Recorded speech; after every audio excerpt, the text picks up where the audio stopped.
Hello friends, I am Anton Mekwan from Jai Somnath School. I will teach English in Standard 8. Last time we discussed activity 1 to 6.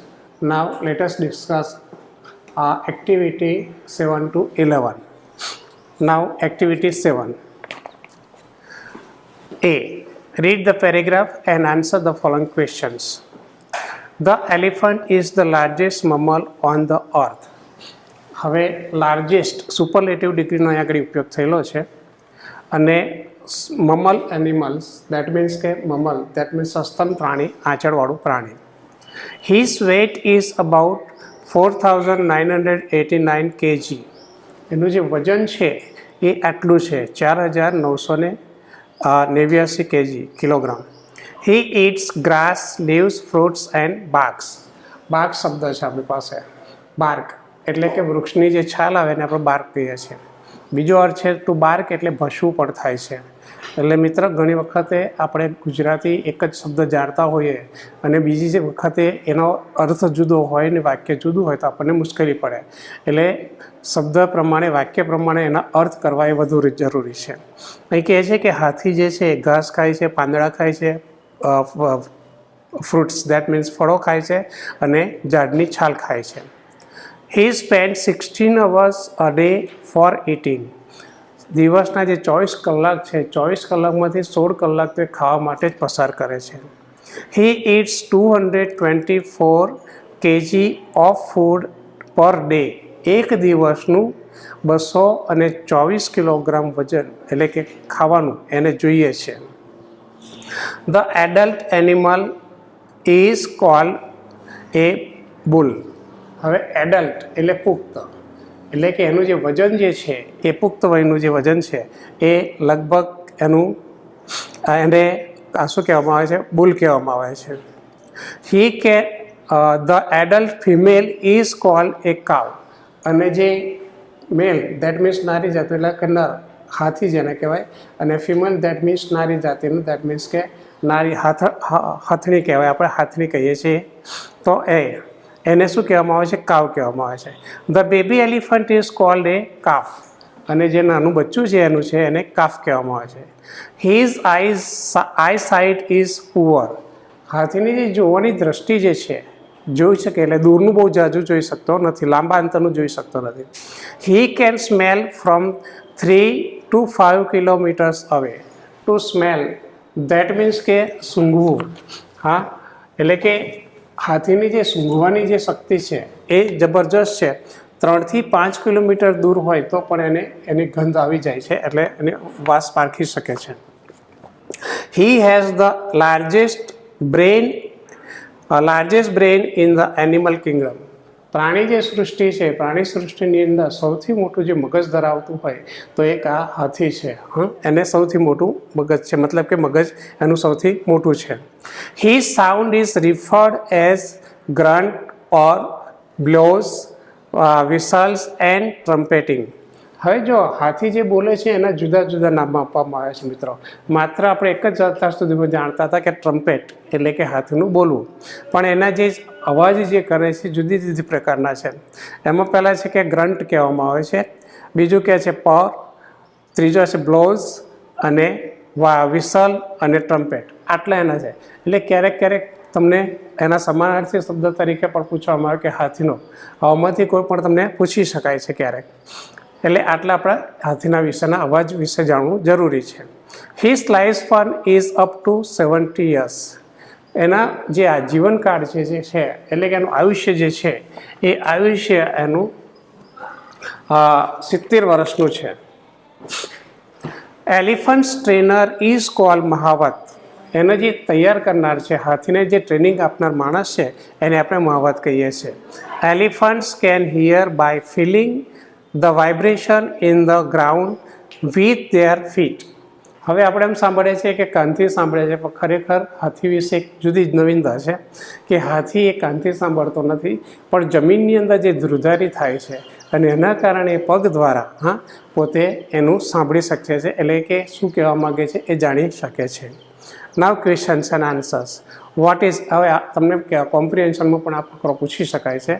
અહીં આગળ પ્રશ્ન આપેલા છે, what is the average weight of the elephant. એનું સરેરાશ વજન કેટલું છે? એવરેજ દેટ મીન્સ સરેરાશ. તો કે એનું સરેરાશ the average weight of the elephant is, આપણે પહેલાં જ લીટીની અંદર આપેલું છે કે 4989 kg. Now second one, how many hours does an elephant spend for eating? ખાવા માટે એ કેટલો સમય પસાર કરે છે? તો આપણે એનો આન્સર લખી શકીએ, એન એલિફન્ટ સ્પેન્ડ્સ, હવે ડઝ નીકળી જાય એટલે સ્પેન્ડમાં એસ લાગશે, સ્પેન્ડ્સ four eating 16 hours a day for eating. How much food does an elephant take in a day? તો દિવસનું કેટલું ખાય છે? તો એન એલિફન્ટ ટેક્સ, એમાં પણ ડઝ નીકળી જશે એટલે એસ આવશે, 224 kg of food per day. What does an elephant eat? શું ખાય છે? તો આપણી સેકન્ડ લાઇનની અંદર જ આપેલું છે, grass, leaves, fruits and barks. What are the unique facts about the elephant. હવે જો અહીં આગળ હાથીની આપણને શું કહેવાય ખાસિયતો આપવામાં આવેલી છે. એ કઈ કઈ ખાસિયતો છે એની? તો કહેવાય an elephant has poor eyesight. શરીરે વિશાળ છે, શરીર આખું મોટું છે, વજનદાર છે, પણ છતાંય એની જે જોવાની દ્રષ્ટિએ દૂર સુધી જોઈ શકતો નથી. સેકન્ડ વન આવશે, he can smell from 3 to 5 kilometres અવે. જો આંખોની દ્રષ્ટિ ઓછી છે એટલે દૂર સુધી જોઈ શકો, પણ એની જે સૂંઘવાની જે શક્તિ છે એ ભયંકર છે. 3 થી 5 કિલોમીટર એને ગમે તેવી ગંધ જે છે એ પારખી શકે છે, સુવાસ કે ગમે તે હોય પારખી શકે છે. ઇવન માણસનો પણ જે એને જે સ્મેલ આવતી હોય એ પણ એ પારખી શકે છે. Third one, he has largest brain in animal Kingdom. પ્રાણી જગતની અંદર સૌથી મોટું જે મગજ હોય તો એ મગજ ધરાવતું પ્રાણી જે છે એ હાથી છે. સિક્સ્થ વન આવશે, how many years can an elephant live. એનું જે આયુષ્ય જે છે એ કેટલું છે? તો an elephant can live up to 70 years, એટલે કે 70 વર્ષ સુધી જીવી શકે છે. Seventh one, which word describe the elephant sounds. હમણાં જ મેં કહેલું ફકરાની અંદર કે એ કયા કયા પ્રકારના અવાજ કરે છે, એટલે કે જે અવાજ એના બોલાય છે એના નામ શું છે? તો ગ્રન્ટ્સ છે, પઝ છે, બ્લોઝ છે, વિસલ એન્ડ ટ્રમ્પેટ. હા, હુ ટ્રેન્સ ધ એલિફન્ટ. એને તૈયાર કોણ કરે છે, મતલબ કે તાલીમ કોણ આપે છે, ટ્રેનિંગ કોણ આપે છે? હા, એ માવાત ટ્રેન્સ એન્ડ એલિફન્ટ. ઓકે, હવે સેકન્ડ એક્ટિવિટી જે છે બી એક્ટિવિટીઝ, એની અંદર આપણને કેટલાક શબ્દો આપેલા છે. કોઈક સંજોગો કેવા હોય અને એવા સંજોગોની અંદર આપણે કઈ પ્રકારના ઉદ્ગાર કરીએ છીએ, કઈ પ્રકારના આપણે વાક્ય બોલીએ છીએ, એ પ્રકારના ઉદ્ગારના માટે આગળ શબ્દો આપેલા છે. Let us see. What will they speak. એ લોકો શું કહેશે, મતલબ કે find out proper expression from the bracket and write in the bracket. એટલે જે તમને આપેલા છે એ કૌંસમાં આપેલા છે શબ્દ, એના તમારે જે ખાલી જગ્યાઓ સામે આપેલી છે એમાંથી લખવાનું છે. Example, Riya misses the train. સ્વાભાવિક છે, રિયા દોડીને જાય છે પરંતુ ગાડી ચૂકી જાય છે, તો શું બોલશે? ઓહ નો. આ તો આપણો અનુભવ છે, જ્યારે આપણે કોઈ સફળતા નજીકતા હોય અથવા તો ગમે તે બસ કે ગમે તે પકડતા હોય ને જ્યારે જતી રહેતા આપણે અફસોસ થાય છે, તે વખતે આપણે શબ્દ બોલીશું oh no. Maria sees an accident.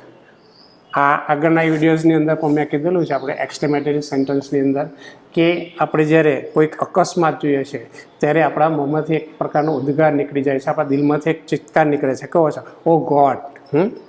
લીલા sees a beautiful flower.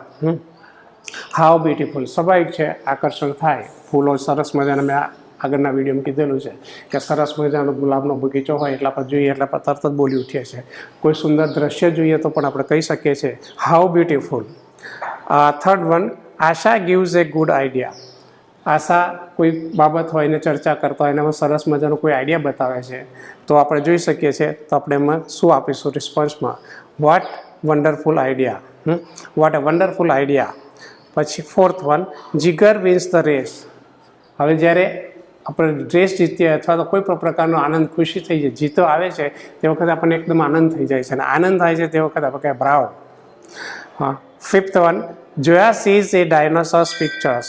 ડાયનાસોરનું picture જ્યારે જોઈએ છે ત્યારે સ્વાભાવિક છે આપણને એકદમ સરપ્રાઇઝ લાગે છે. એટલે આપણે સો હ્યુઝ, કેટલું વિશાળ. હવે નાના બાળકોને તમે હાથથી બતાવો એટલે સ્વાભાવિક છે જોઈને કે અરે રે કેટલો મોટો, આ પ્રકારનું એક હાવભાવ એના મોઢામાંથી નીકળે. એક્ટિવિટી 8. હવે મિત્ર અહીંયા આગળ આપણે એક્ટિવિટી 8ની વાત કરીએ છીએ, જે તમારે ગ્રામરની અંદર ચર્ચા કરેલી જ છે. વિડીયોઝની અંદર કીધેલું હાઉ મેની અને હાઉ મચ ક્યારે છે. હવે માત્ર અને બુકની અંદર તમારે પ્રેક્ટિસ કરવાની છે, એના વિશેની એક્ટિવિટીઝ આપેલી છે, એની આપણે ચર્ચા કરીશું. Complete this questions using the words from the boxes. પહેલામાં આપેલું છે એમાં ડેશ આપેલું છે, આપણે જરા જોઈશું. હવે બોક્સની અંદર, ચોરસ બોક્સની અંદર તમને સામે આપેલા છે 7, 12, 24, 52 એન્ડ 60. હવે કઈ રીતે તમારે એને સેટિંગ કરવાના છે શબ્દોને, એટલે એ સંખ્યા તમારે લેવાની છે, જવાબમાં આવે એ રીતે પ્રશ્ન બનાવવાનો છે. પહેલો પ્રશ્ન આપણે બનાવીએ છીએ, how many months are there in a year? તો આવશે એની અંદર 12. Second one, how many days are there in a week? હા, અઠવાડિયાના દિવસ કેટલા એવું પૂછવાનું હોય તો 7 ડેઝ આવશે. Third one, how many hours are there in a day? કલાકો કેટલા છે તો 24. હા, 24 કલાક. How many weeks are there in a year? વર્ષના આપણે અઠવાડિયા જોઈએ તો 52. How many minutes are there in an hour? આવરની અંદર એટલે કે કલાકની અંદર એની કેટલી મિનિટ્સ હોય છે તો 60 મિનિટ્સ છે. અહીંયા આગળ બે ઓપ્શન તમને છોડેલા છે, એ તમારી રીતે સ્વતંત્ર આ પ્રેક્ટિસના આધારે બીજા વિડીયોઝ બનાવ્યા છે એના આધારે તમે બે સ્વતંત્ર રીતે તમારે પોતે બનાવવાના છે, તમે બનાવી શકો છો. નાવ સેકન્ડ એક્ટિવિટીની અંદર મચનો ઉપયોગ કરેલો છે. પહેલી એક્ટિવિટી આપણે હાઉ મેનીની જોઈ, હવે હાઉ મચ કેવી રીતના આપણે વાપરીએ છીએ આગળ શીખ્યા છે કે જથ્થો કે પ્રવાહી બતાવવું હોય ત્યારે આપણે કરીએ છીએ. Observe the pictures below and make the questions using how many or how much there are then write the answers in the space given. 1 is done for you. આપણને એક નમૂના માટે આપેલું છે અને એ ચિત્રો આપેલા છે. ચિત્રના આધારે આપણે હાઉ મચ અને હાઉ મેની વડે પ્રશ્ન બનાવવાના છે. How many cups of ice creams R there in a picture? In the picture તો આવશે answer there are 3 cups. There are 3 cups in the picture. Second one, how much ice cream is there in the second cup? હવે આગળ how મચનો ઉપયોગ થયો, that means કે ice cream છે એને આપણે જથ્થો અથવા તો પ્રવાહી લિક્વિડ જે છે એના કારણે આપણે અહીં હાઉ મચનો ઉપયોગ કરીએ છીએ. આન્સર આવશે there is 200 ml ice creams in the second cup. Third one, how much money will you pay for the third cup? I will pay 10 rupees for the third cup. અહીં આગળ નીચે કપની નીચે એની કિંમત આપેલી છે એટલે પગાર. હવે મિત્રો જ્યારે આપણે કિંમતની વાત કરીએ છીએ ત્યારે હાઉ મચથી જ પ્રશ્ન પૂછાય છે. જો આપણે હાઉ મેનીથી પ્રશ્ન બનાવીએ છીએ તો ખોટો છે. એટલે હંમેશા પ્રશ્ન કિંમતવાળો જ્યારે પ્રશ્ન પૂછતા હોય કે કિંમતની વાત કરતા હોય ત્યારે હાઉ મચવાળો જ પ્રશ્ન આપણે બનાવીએ છીએ. ના પેજ નંબર 36 ઉપર જોજો. First one, how many bottles R there in the picture? Answer છે ધેર આર 3 બોટલ્સ. તમે જોઈ શકો છો 3 બોટલ્સ છે. How much cold drinks there in the first bottle? પહેલી બોટલની અંદર કેટલું કોલ્ડ ડ્રિંક્સ છે તો ધેર ઇઝ 200 ml. બાજુમાં લખેલું જ છે cold drinks in the first. How much money will you pay for the second bottle? આવ્યું ને? ફરીથી મિત્ર કહું છું કે જો કિંમત પૂછેલી છે એટલે હાઉ મચ મની કીધેલું છે. હા, will you pay for the second bottle? Answer આવશે I will pay ₹40 for the second bottle. Now third one એટલે કે ચિત્ર છે. How many books are there on the shelf? There are 5 books on the shelf. How much do you cost? એટલે એની કિંમત કેટલી આપેલી છે, કેટલી છે કિંમત? They cost a lot. હવે એ પ્રાઇસ નક્કી નથી એટલે આપણે કંઈ કહી શકતા નથી કે 200 રૂપિયા 500 રૂપિયા, એટલે આપણે એને આશરે કહીએ છીએ દે કોસ્ટ એ લોટ. ઘણી મોંઘી કિંમતની પુસ્તકો લાગે છે. Now next one, fourth one, how many apples are there in the basket? There are 10 apples in the basket. How much do they cost? તો એની કિંમત શું છે તો દે cost a lot. Now 9 activities. 9 એક્ટિવિટીઝની અંદર એક્સપ્રેશન આવશે કે તમે કઈ પ્રકારના એક્સપ્રેશન કરો છો અથવા તો શું બોલો છો. સોરી ક્યારે વપરાય, વાવ ક્યારે વાપરશો, બિલીવ ક્યારે વાપરશો, એ આપણે આગળ જોઈએ છે. કઈ પરિસ્થિતિ પ્રમાણે તમારે એ પ્રકારના એક્સપ્રેશન આવે છે. Read the following sentences, they suggest some situation. આપણે અહીંયા આગળ કેટલીક પરિસ્થિતિઓ આપેલી છે કે આ પરિસ્થિતિની અંદર આપણે શું કરી શકીએ. Write appropriate expression for them. Expressions are given in the block below. એટલે બાજુના પેજ પર 37 પેજ ઉપર બ્લોક બનાવેલો છે અને બ્લોકની અંદર એ બધા સજેશન આપેલા છે, આપણને એક્સપ્રેશન આપેલા છે. એ એક્સપ્રેશનને આપણે ઉપયોગ અહીં વાક્યમાં કરવાનો છે કે કયા વાક્યમાં કેવું પ્રકારનું આપણે એક્સપ્રેશન કરીશું. You are talking with your friends and your mobile phone rings. હવે મિત્ર આપણે વાતો કરીએ છીએ ને તે વખતે આપણે આ મોબાઈલની રિંગ વાગે છે, તે વખતે આપણે શું કહીશું? I am sorry. બરાબર છે. Second one, you win a prize. આગળ જોઈ ગયા છે કે જ્યારે આનંદ થાય તે વખતે વાવ, આઈ કાન્ટ બિલીવ ઇટ. હા, તમને શક્યતા ના લાગે કે ભાઈ હું કદાચ ઇનામ મળશે, અને જ્યારે તમારું નામ સ્ટેજ ઉપર બોલાય તો તમને એકદમ ઉછળી પડો, કૂદી પડો. હા, વાવ શબ્દ વાપરીને. Third one, you can't understand what your friend is saying. મિત્રો આ શબ્દ બહુ જ જરૂરી છે. પાર્ડન શબ્દ વાપરીએ છીએ. ક્યારે વાપરીએ છીએ? જ્યારે તમે કોઈ વ્યક્તિ તમને કંઈક વાતચીત કરે છે અને એના ઉચ્ચારથી અથવા તો કોઈ પરિસ્થિતિના કારણે તમે કંઈ સમજી શકતા નથી, તે વખતે ઘણી વખતે લોકો બોલે છે કે રિપીટ. હા, તો એ રિપીટ શબ્દ ના બોલાય. આપણે એક સિસ્ટમને આગળ છે એટલે એના માટે સ્પેશિયલ શબ્દ છે, પાર્ડન શબ્દ વાપરવો પડે. હા, પાર્ડન મી, અથવા એટલે કે મને ફરીથી કહો એમ. હું તમારા બોલાયેલા શબ્દ સમજી શક્યો નથી એટલે ફરીથી તમે મને કહો એમ. Your father introduce you to his friends. You shake hands with them. તમે એની સાથે હાથ મિલાવો છો એટલે તમારા પપ્પા એમના મિત્રને તમારી પરિચય આપે છે. તે વખતે કહેશે નાઇસ ટુ મીટ યુ. હવે આ બધા શબ્દ આપણે વ્યવહારિક દુનિયાની અંદર વાપરી શકીએ એવા છીએ. એટલે આ પ્રેક્ટિસ કન્વર્સેશન માટે બહુ જરૂરી છે, પ્રેક્ટિકલ બનવાની જરૂર છે. તો આપણને જ્યારે આવું થાય ત્યારે આપણે તમને મળીને મને આનંદ થયો એમ કહી શકાય. Fifth one, your sister is living for school to take part in debate. આ ચર્ચા સ્પર્ધાની અંદર, ડિબેટની અંદર ભાગ લેવા માટે આપણી બેન જઈ રહી છે. તે વખતે આપણે શું કહીશું? સામાન્ય રીતે બેસ્ટ ઓફ લક. આપણે કોઈ પણ શુભ કાર્ય કરતા હોય ને એના માટેની હોય ત્યારે આપણે આ શુભેચ્છા પાઠવતા હોઈએ છીએ, best of luck. Sixth one, you are thirsty. You will tail your mother. તમને ખૂબ તરસ લાગી છે અને તરસ લાગી છે તે તમે તમારા મમ્મી પાસે પાણી માગો છો, તો શું કહેશો? I need water badly. અહીંયા આગળ બેડલીનો અર્થ એટલે કે ખરાબ રીતે એવો અર્થ નથી લેવા. મને ખૂબ તરસ લાગી છે. જો મિત્રો ગુજરાતી જ્યારે કરીએ છીએ ભાષાંતર, ત્યારે શબ્દસહ ભાષાંતર ન થાય તો પછી અમુક વખતે ભાષાંતર ખોટું પડે અથવા તો એનો અર્થ બરાબર જળવાતો નથી અથવા તો ખરાબ ભાષાંતર થઈ શકે. એટલે આપણે એને સમજવું પડે. બેડલી એટલે અહીંયા આગળ કે મને ખૂબ તરસ લાગી છે એવા અર્થમાં આપણે લેવાનું છે. Seventh one, your naughty friend is pinching you. હવે તમારો તોફાની મિત્ર છે, ધમાલિયો હોય, એ તમને આવીને ચીટકી ભરે તો તમે તરત જ મોઢામાંથી શબ્દ નીકળશે, આઉચ એવો શબ્દ બોલાય છે, જે આપણે પહેલાં ગોટ્સવાળા પાઠની અંદર જોયું, બબુલ ટ્રીવાળા પાઠની અંદર. Eighth one, you heard that India has lost the cricket match. હા, ભારત હારી ગયું એવું તમે જ્યારે સાંભળશો તે વખતે આપણને અફસોસ થશે, અલ્લાઝ આવો શબ્દ આપણે વાપરીએ છીએ.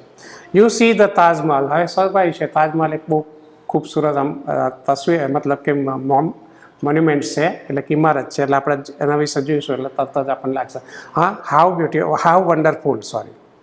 હા, 10th, your school wins the trophy. તમારી સ્કૂલ જે છે એ ટ્રોફી જીતી જાય છે અને તે વખતે તમે બોલશો હિપ હિપ હુર્રે. હા, આ એક શબ્દ વપરાય છે. નાવ 10 એક્ટિવિટીઝ. એક્ટિવિટીઝ ટીમ્સની અંદર તમને ગેમ્સ આપેલી છે. અહીંયા આગળ તમને આલ્ફાબેટના બધા જ અક્ષરો આપવા માટે પ્રયત્ન કર્યો છે, પણ સમજવા માટે અહીંયા આગળ બહુ સરસ ગેમ રમાડવા માટે અંદરથી અમુક શબ્દો મિસિંગ કરી દીધેલા છે, જે આપણે બરાબર ધારીને જોઈશું તો આપણને ખ્યાલ આવશે. એટલે અહીંયા આગળ થોડીક દિમાગને આપણે કસવાની જરૂર છે, ધ્યાનથી જોવું પડે. અને એમાંથી કેટલા અક્ષરો નથી લીધા. તો પહેલું જે આપણને આપેલું છે એની અંદર હું જરા સૂચના વાંચું છું. Make the name of the month using those letters of the alphabet which don't appear here. જે અહીંયા આગળ આપવામાં આવેલા છે, જે નથી આપવામાં આવ્યા. એટલે કે કયા અક્ષરો ખૂટે છે પહેલાં એ તમારે અંદરથી શોધી નાખવાના છે, અને એ ખૂટતા અક્ષરને તમે જોડશો અને બનાવશો તો એમાંથી એક મહિનાનું નામ બનશે, જેની અંદર આપણને મળશે, અહીંયા આગળ મેં લખેલું છે પ્રમાણે કે જે નથી, યુ નથી, એન નથી અને ઈ નથી. તમે બરાબર ધારીને તપાસ કરજો, ઘરે અત્યારે ફ્રી છો તો તમે રમી શકો છો, અને એ વખતે તમે આ ટેકનિક વાપરીને જરા જોશો તો તમને આટલા શબ્દ મળશે, જેમાંથી આપણને મહિનો મળશે જે જૂન મહિનાનું નામ આવશે અંદરથી. બીની અંદર પણ છે make the name of the bird using those letters of the alphabet which don't appear here. એક પક્ષીનું અહીંયા આગળ નામ છે, આલ્ફાબેટનો જ ઉપયોગ કરેલો પણ એમાંથી અક્ષરો નથી જે અહીંયા આગળ આપેલા છે એમાં, તો એ અક્ષરો આપણે શોધી નાખવાના છે, અને એ અક્ષરોમાંથી આપણે એક પક્ષીનું નામ બને છે, જે અહીંયા આગળ બનશે ક્રો. સી નથી અંદર, આર નથી, ઓ નથી અને ડબલ્યુ. જરા ધ્યાનથી જોશો એટલે તમને ખબર પડશે કે ખરેખર એ શબ્દ અંદર મિસિંગ છે, ખૂટે છે. સીની અંદર પણ ગેમ્સ છે, આવી રીતના બહુ સરસ મજાની તમે આ પ્રકારની નવા શબ્દ પણ બનાવી અને બનાવી શકો છો. આમાંથી તમને તમારી વોકેબ્યુલરી જે શબ્દ ભંડોળ છે, મિત્રો આપણે ઇંગ્લિશ શા માટે બોલી શકતા નથી અથવા તો સમજી શકતા નથી, કારણ કે આપણી પાસે શબ્દ ભંડોળ નથી, અને એટલા જ માટે આપણે થોડા પાછા પડીએ છીએ બોલવામાં અને લખવામાં પણ અને સમજવામાં પણ. સામેની વ્યક્તિ શું કહેવા માગે છે એ આપણે એના શબ્દો નથી જાણતા. શબ્દ ભંડોળ હોવું બહુ જરૂરી છે. અહીં એટલા માટે ગેમ મૂકેલી છે.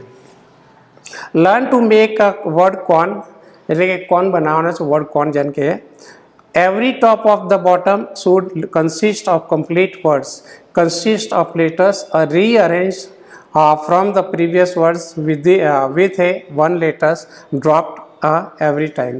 તમારે એક શબ્દ અંદરથી ઓછો કરતો જવાનો છે અને નવો શબ્દ બનાવતો જવાનો. અહીં આગળ એક્ઝામ્પલ આપણને આપેલું છે. ધારો કે ટેલ શબ્દ છે, ટેલની અંદરથી એમણે એક શબ્દ નવો બનાવ્યો છે, લીટ. દેટ મીન્સ કે અંદરથી એ ગયો છે. હવે લીટમાંથી એક શબ્દ એમણે મિસિંગ કર્યો છે એટલે ઈટ બન્યો છે, અને આ ઈટમાંથી એક શબ્દ મિસિંગ થયો, દેટ મીન્સ કે ટી ગયો તો આઈ રહ્યું છે. અહીં આપણી પાસે ચાર્ટ શબ્દ છે, ચાર્ટમાંથી આપણે જોઈએ છીએ તો આર કાઢી નાખીએ તો ચેટ બનશે, એટલે વાતચીત કરી મતલબ કે. પછી એમાંથી આપણે સી કાઢી નાખીએ છીએ એટલે હેટ બનશે. હવે એમાંથી એચ કાઢી નાખો એટલે એટ બનશે, અને છેલ્લે ટી કાઢી નાખીશું એટલે એ બનશે. ટ્વાઇન, દેટ ટ્વાઇનમાંથી આપણે ટી કાઢી નાખીએ એટલે વાઇન થઈ જશે. વાઇનમાંથી આપણે ઈ કાઢી નાખીએ છીએ એટલે વિન થશે. વિનમાંથી આપણે ડબલ્યુ કાઢી નાખીએ છીએ એટલે ઇન થઈ જશે, અને છેલ્લે એન કાઢી નાખીએ છીએ એટલે આઈ થશે. મેડમ, એમાંથી આપણે મેડમમાંથી એમ કાઢી નાખ્યો એટલે એડમ થશે. હા, એડમમાંથી આપણે એ કાઢી નાખીએ છીએ પહેલો તો ડેમ થશે. પછી ડેમમાંથી ડી કાઢી નાખીએ છીએ એટલે એમ થશે, અને એમમાંથી આપણે એ કાઢી નાખીએ છીએ, સોરી એમ કાઢી નાખીએ છીએ એટલે આપણી પાસે એ રહેશે. નાવ એક્ટિવિટી 11, એની અંદર પણ ગેમ્સ છે. અહીં તમને ચિત્રો આપેલા છે, આડા અવળા ગૂંચવાયેલા અને ઉલટા અને સીધા છાપેલા છે. એમાં જુદા જુદા ચિત્રો મિત્રો આપેલા છે, એ ચિત્રોને તમારે જોવાના છે અને એના આધારે તમને આપેલા પ્રશ્નો જરા ગણવાના છે. How many faces are there in the pictures, તો કુલ કેટલા ચિત્રો અંદર ફેસીસ આપેલા છે એટલે ચહેરાઓ આપેલા છે એ તમારે જોવાના છે. આમ જો સામાન્ય રીતે ગણીશું તો અંદર 32 ચહેરા થશે, ફેસીસ થશે. How many young ladies faces are there in the pictures, જે જુવાન સ્ત્રીઓનું અંદર લેડીઝ આપેલી છે એના કેટલા છે તો 8 આવશે. How many young ones faces are there in the pictures, તો એમાં 12 આવશે. How many old mens faces are there in the pictures, તો 4 આવશે. અને how many strangers faces are there in the pictures, તો એમાં 8 આવશે. અહીંયા આગળ તમારે કુલ ટોટલ 32 થઈ જશે. નાવ બી લાસ્ટ વન, પ્રોજેક્ટ વર્ક. હવે પ્રોજેક્ટ વર્કની અંદર શું છે, આ તમારે તમારી જે ખૂબીઓ છે, શોખ છે, એના આધારે તમારે અહીં આગળ વિકસાવી શકાય. ઘણા બાળકોને ઘણી પ્રવૃત્તિઓ આવી કલેક્ટ કરવાની પ્રવૃત્તિઓ, સંગ્રહ કરવાની હોય છે, તો તમને એક પ્રોજેક્ટ વર્ક આપે છે. પ્રિપેર એ ફીધર્સ બુક, એટલે કે તમારે પીંછા જે આવે જુદા જુદા પક્ષીઓના એ ભેગા કરવાના છે. કલેક્ટ ફીધર્સ ફ્રોમ યોર સરાઉન્ડિંગ્સ, એટલે કોઈ પક્ષીને મારવાનું નથી, આસપાસમાં પક્ષીના તૂટી ગયેલા પીંછા હોય એ તમારે કલેક્ટ કરવાના છે. Stick them in to the your notebook, અને તમારે એક નોટબુક બનાવવાની સ્પેશિયલ એમાંથી. Write sentences about the bird you can draw different feathers છે. હવે માનો કે તમે પીછા ન મળી શકે તો તમે જુદા જુદા, જો તમને ડ્રોઈંગ સારું આવડતું તો તમે જુદા જુદા કલરના પીછા પણ દોરી શકો છો. આ એક શું છે, હોબી છે. હા, અને જ્યારે તમે આ પ્રકારની હોબી, જો તમને રસ હોય, શોખ હોય તો તમે કરી શકો છો. મિત્ર, આ એક બહુ સારી પ્રવૃત્તિ છે. એટલે તમે આ પ્રકારે એક નોટબુક બનાવી શકો છો. મિત્ર, અહીંયા આગળ આપણે આ જે યુનિટ 3 જે છે એનું આપણે બધી જ એક્ટિવિટી પૂરી થાય છે. ફરીથી આપણે નવા યુનિટની અંદર મળીશું. હા, થેન્ક યુ.